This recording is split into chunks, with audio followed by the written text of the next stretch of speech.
Hi, my subscriber, you, that's right, you. I'm talking to you. It's afternoon here where I live in New England, and I am in my car again. I seem to like my car for some reason. I'm on my way out again to run errands in my usual places, so I thought, okay, I'm gonna do a video. I'm just gonna be quiet for just a second.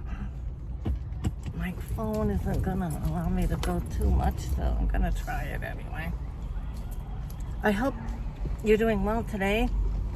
I'm doing much better, thank you, with the toothy thing. I'll take that. The pain has subsided and the swelling, I'll take that. Well, it looks like R-A-I-N, folks.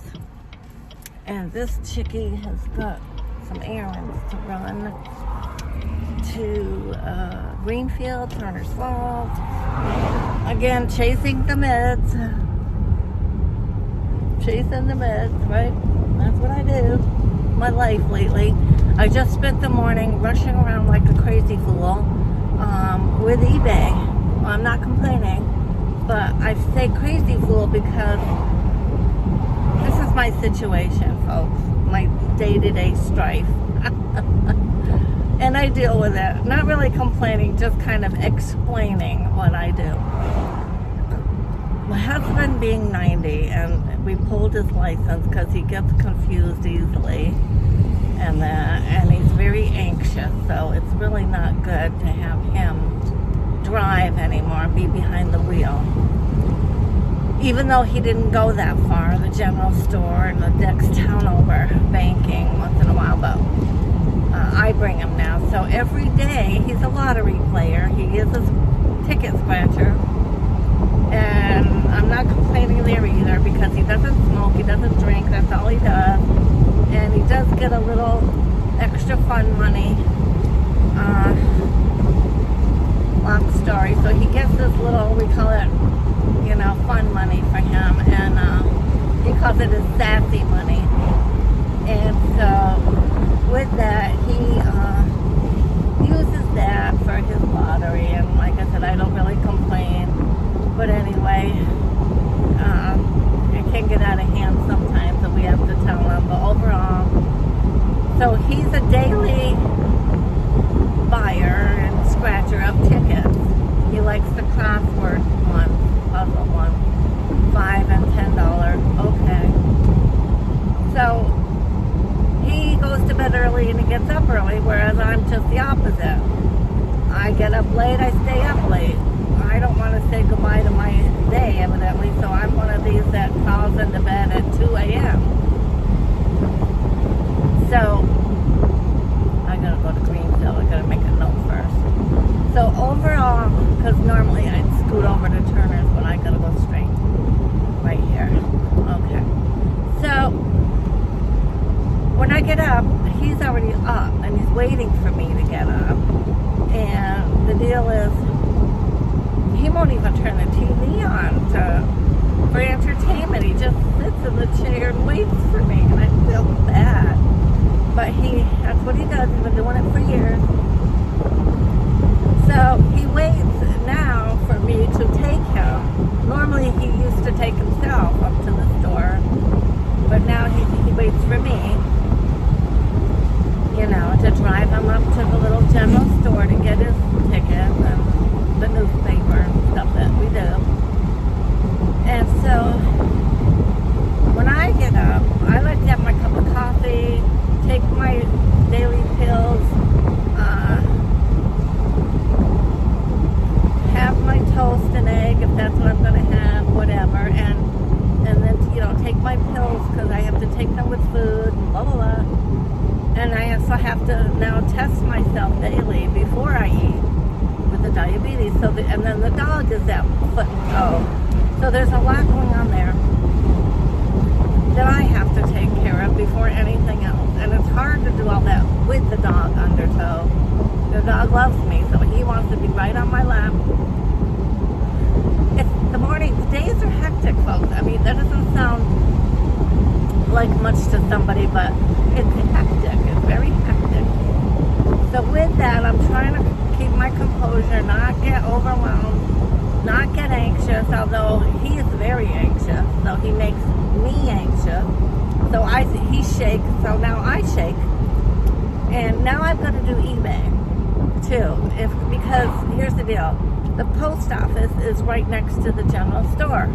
So it makes sense to me, you know, gas-wise, time-wise, run-wise, to do it all in one sweep. So let me go in the back room, let me have my breakfast, let me have my coffee, let me get registered, you know, tend to the dog, blah, blah, blah, blah, get the dog out first, pee and poop, make sure the cat is fed, make sure they're both fed.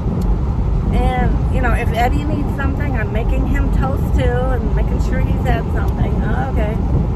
So then, if I've got eBay packages, I'm going to print them out, wait for my printer, get them out. Sometimes I print it the night before so I have the paperwork ready.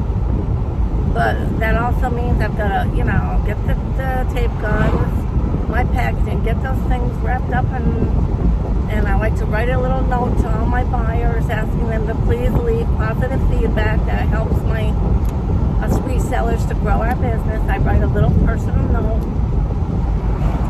And I realize that as I get more and more and more packages going, that I might have to do a little slip of paper and not hand write all these notes. But anyway, right now I like to hand write them, so that's what I'm doing. So all of those things take time. And so with that,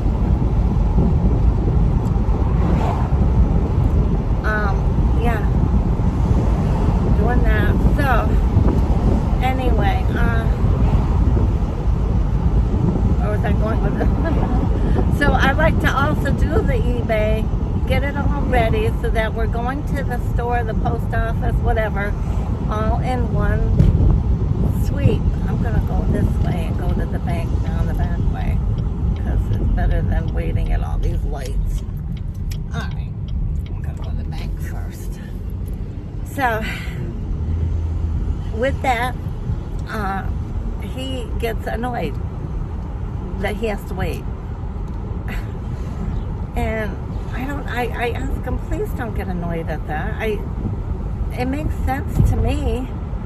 So I'm not going out 4 or 5 times a day back and forth. And it's hot. It's so hot. I was so sweaty this morning and stinky. I smelled like a garlic bulb. Not that I've had a lot of garlic lately, but, you know, when you sweat, I'm like, I can't stand myself. So, you know, you got to shower and everything. I mean, come on. So he's going to have to wait. I mean, some days he's just going to have to be patient and wait. Other days, I don't make him wait. I get him right up there. But, I mean, come on. If I've got that many packages, that's a good thing, right? Just work with me and let me know that you're on my side with it. And we can do this. But you got to work with me so I can get everything done. Anyway, we got through it. We laugh about it afterwards after we crab at each other. So anyway, that's my morning, folks. So then,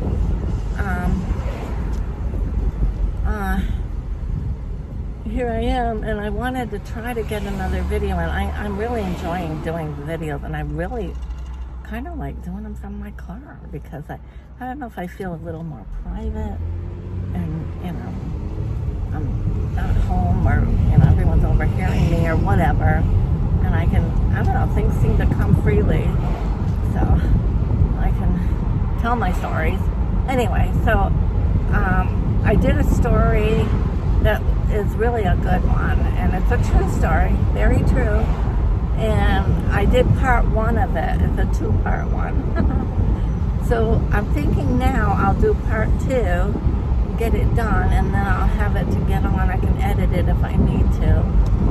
So with that, I'm going to start telling you part 2. So it's part 2 of the fun kissing cousins story. And so you've got to watch part 1 to know clearly what I'm getting at and what I'm talking about. So I always know I got to turn here at this pretty house. Yeah, love all the tiger lilies that are out right now. We have some on our property, but I'm not seeing them out. Anyway, so what I wanted to know too, in regard to all, I guess there's cars there, in regard to all that, boy, there's a lot of cars on this little side street. You wouldn't think so, but there is. So what I wanted to get at was that, wow, what is all this? What do you have on a party? Must be a business there. Is that, again, during that time in my life where all this was happening, with the kissing cousin, I was about 19 years old, and very much I had this crush on this guy. And so with all that, let's sit right here. Oh, pretty flowers. Gotta go up a little bit to get privacy in case anyone parks. I can shut this off for a minute too. I gotta make out my check. So with that, I wanted to just note that I was living with my mother and my sister and brothers and whoever. One brother might have been out of the house at the time because I had two, and one did live with us for a while. They were both in and out at times. My brother was in a commune, the older one, and they both ended up in the commune. And anyway, but living in an apartment with my mother in Greenfield, and this person lived in Turner's Falls over the mountain where I always go. Okay, so I was very quiet and shy back then. I really was, and especially with men. And so whenever I was in the presence of this person, I was very quiet. I didn't say too much. Now, I knew that intellectually and physically, appearance-wise, I was very attracted to him. There was a lot of chemistry on many levels. I knew that this person really did it for me, and I was very intrigued by him, given his how smart he was, and I wanted to always learn more about him. And yet, I found myself so intimidated when I was with him that I didn't speak up much. I let him do a lot of the talking, and there was one instance where he kind of did. You're not gonna believe it. What I have in my pocketbook. Bra. And I know exactly why, but I won't even go there. It's clean. Anyway, it's been hot, and I was in a bathing suit, and long story. So anyway, he, in one instance, also spoke up and let me know that, Maureen, you've got to start talking to me, Maureen. And I knew it, but you know, when you're that young and you want to be with that person so bad, you don't want to say anything that's going to screw up. And yet, I wasn't really saying anything at all. Just sitting there letting him. I remember, letting him do a lot of the talking. And I knew that, and that bothered me too. So I knew that a relationship really wasn't going anywhere. And, if I could go back in time and fix that, I'd be doing that in a New York minute, because I know, given my creativeness and that he would have found me ever so interesting. And we would have had this probably wonderful relationship. And I could have had him in my life, I could have bore his children. But anyway, it is what it is, and it's always like timing. We're always missing the boat in timing. But anyway, I'm gonna have a nice sip of this nice iced coffee. But I was shy and quiet because, given the different plateaus I felt we were living from, he was destined to go on to be someone with a college degree and making good money, and hanging with people with other college degrees, and educated, whereas I'm this little old welfare chick, with like I said, a sewing machine and a clerical job. That's all I had to offer. So at least I saw myself that way. I mean, obviously, I feel now I have a lot more to offer, but I mean, and even back then at 18 and stuff, there was, if he wanted me to go on to college and was willing to help me, guide me, and support me, so I knew how to do that, then I would have done that. But that conversation, college and all that, they were not conversations that we were having at my dinner table. Making it through high school was a big deal. So that's about where the conversation went, in my household. So anyway.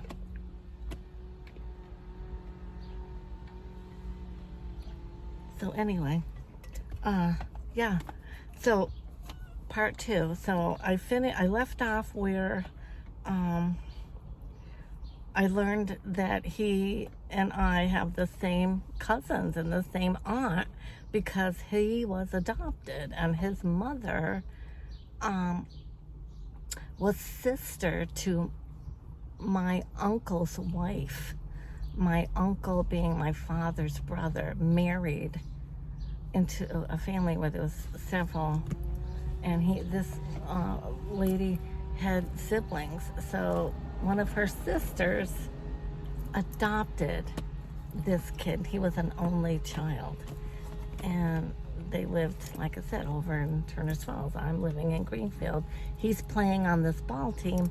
I have this mad crush on him. Bada bing, we were together a few times, not necessarily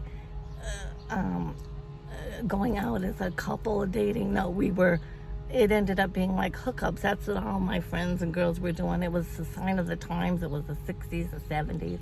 And that's what we did. And we would go to the romping, stomping places, like a place up on the Mohawk Trail at the time called the Scotch Mist, which was a very big hopping, stomping place to go and watch a band play and dance and hang out and end up with this person, for the evening, and not necessarily doing, all that. But I'm just saying they might bring you home, drive you home, and you'd have a little smoochy kiss or something, and things like that. They weren't all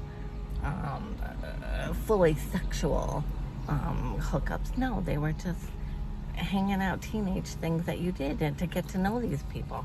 Anyway, so I really liked this guy, along with also I liked my ex-husband at the time. I liked them both kind of at the same time, and trying to figure out, between the two. But like I said, this one that I'm talking about, the doctor, he how do I say it? I knew that I didn't really have a strong chance, or I felt that, given that he was going to be leaving the state and going off to fully educate himself and have other girlfriends, and I just didn't feel good enough,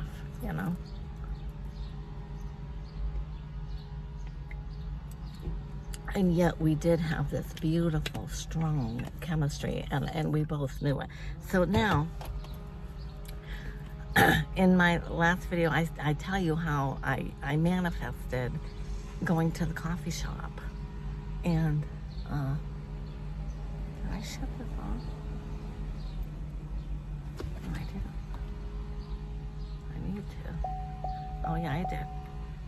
Sometimes I don't even know if I shut the car off. All right, so feels good. So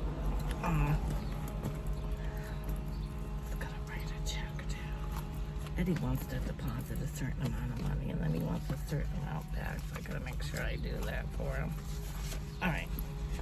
He gave me a kiss on the cheek at the coffee shop that day, and we exchanged numbers. I told you that, and he said he would call me. Now, I'm waiting for a phone call just to get a conversation started with a man, to kind of let him know, if you're not with anybody and you're interested, I would love to, start chatting it up with you again, and get to know you better, and I'll be available, given a certain amount of time. I'm getting a divorce, and blah blah blah. I mean, that's where my head was going. That's what I was kind of hoping would take place. And but I never got to fully explain that all to him at that time. But anyway, there was a funeral for his mother, and a lot more with that, but I really won't. I mean, I had a lot of emotions going on. Oh, it was crazy. But anyway, obviously I didn't go to the funeral. I didn't know his mother or anything, and I would have looked pretty foolish walking in there, although I did come this close.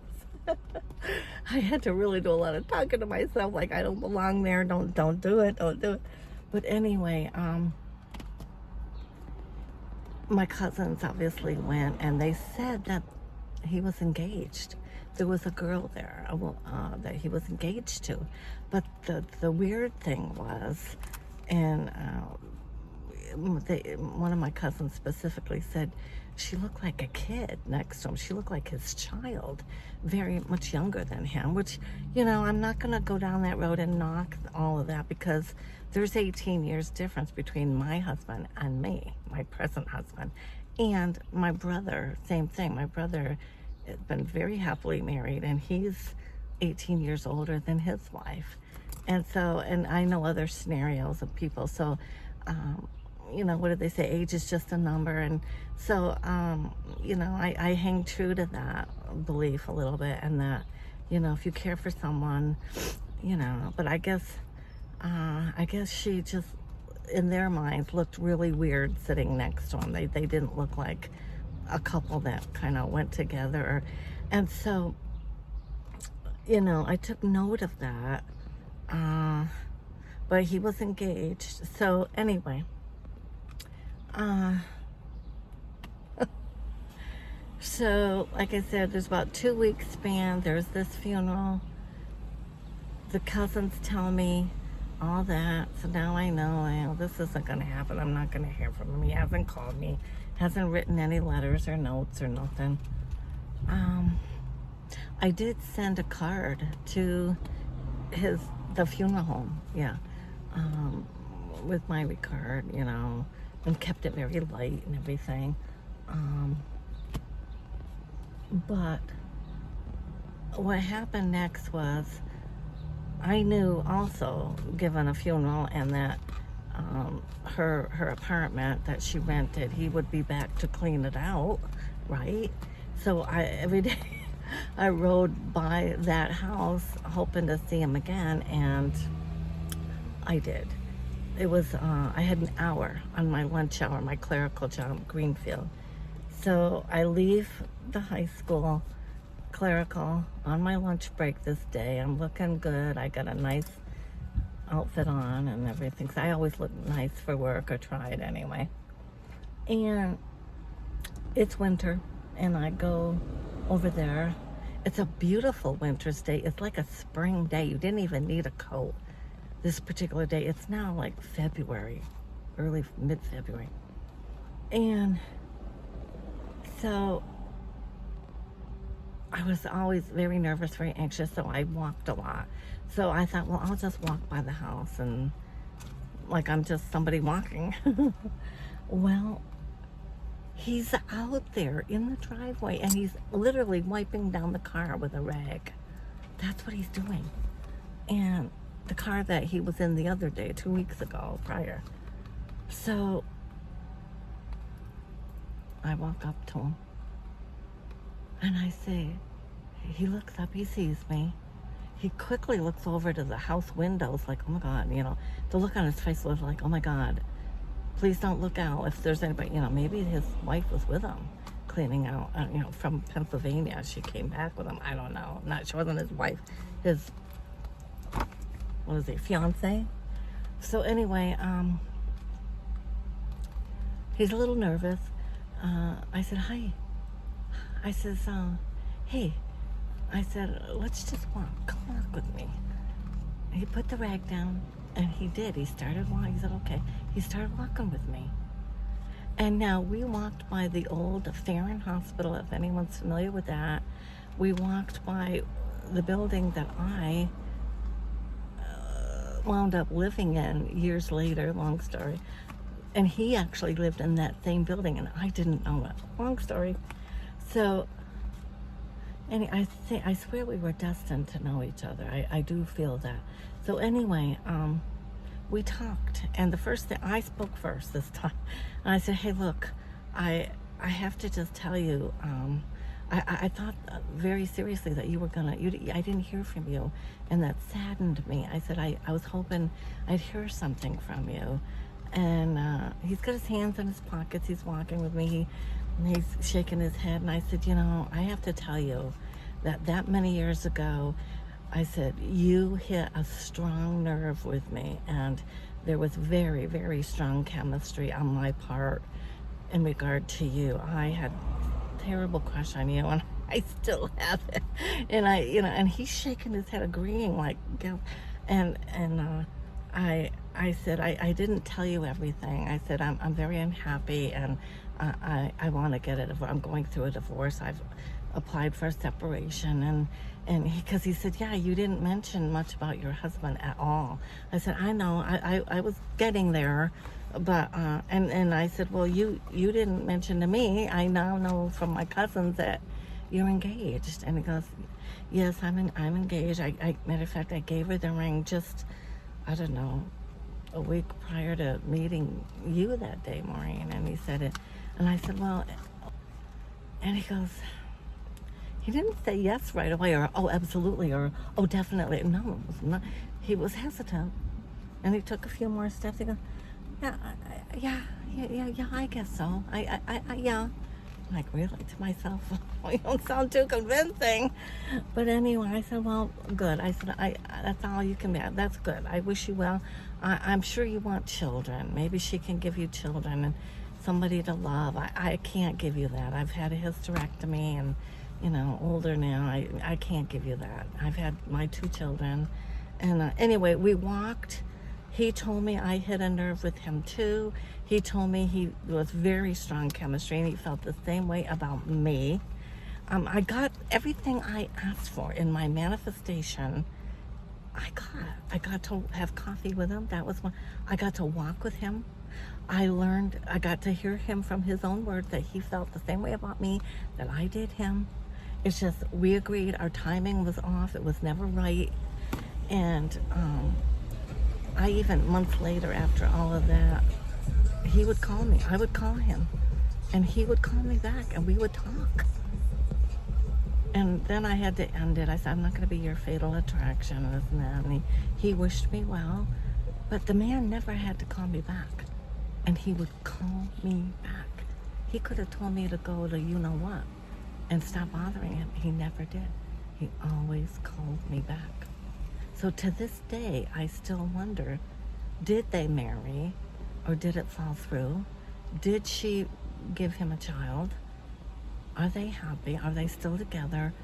I do wonder. I do wonder about him in that regard. And just, but I don't ask my cousins. I won't go there. I just, out of respect for everybody, I won't go there. But that's one that still has my curiosity. It was a very strong crush, strong chemistry in my youth. Yeah, that's the one that really sticks out. Yeah. So anyway, guys, thoughts do become things. I actually got to do that. It blows my mind when I think about it. But anyway, phone is fading. Love you. Subscribe. Come join me. And if you haven't already, come on in and join me. And until we meet again, I hope the universe provides. I truly do. Thank you now. Bye-bye.